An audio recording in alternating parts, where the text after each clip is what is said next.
চিঠিতে লিখেছিস এদেশের সস্তা জীবনের বস্তা পচা স্বপ্ন দেখে সময় নষ্ট না করে ইংল্যান্ডে যাওয়ার চেষ্টা করি। সব রকম সাহায্য তুই করবি, আমি জানি তুই আমার জন্য সব করবি, কিন্তু সুকুমার, তোদের ইংল্যান্ডেও বোমা বিস্ফোরণে মানুষের মৃত্যু হয়, সিকিউরিটির দুর্বলতায় আমেরিকার টুইন টাওয়ার পর্যন্ত ধ্বংস হয়, উন্নত দেশের আগ্রাসন নীতিতে শোষিত হয় ছোট দেশগুলো, বিধ্বস্ত হয় ইরাক, আফগানিস্তান। তোরাও দুর্নীতি করিস, ইলেকট্রনিক মিডিয়া ফল্ট করে ভোটে জিতিস। তোদের দেশেও মৃতদেরা আত্মহত্যা করে বৌদিরা হয় দর্শিতা, আর সতীশরা হয় অন্তরক চাঁদাবাজ।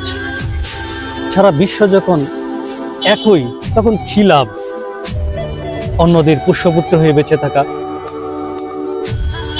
আমার এই পুরা দেশটিতে এই তো বেশ আছে, এখানে মানুষ অরণ্যে,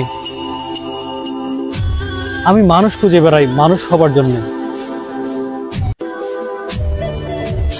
মার আঁচল কাঠি অনিলের দোকানে পান সে চাকাই, আর পাতার বিড়ি টেনে টেনে সতীশের ভাষায় সাবালক হতে হতে শ্মশানটাই হোক আমার শেষ গন্তব্য।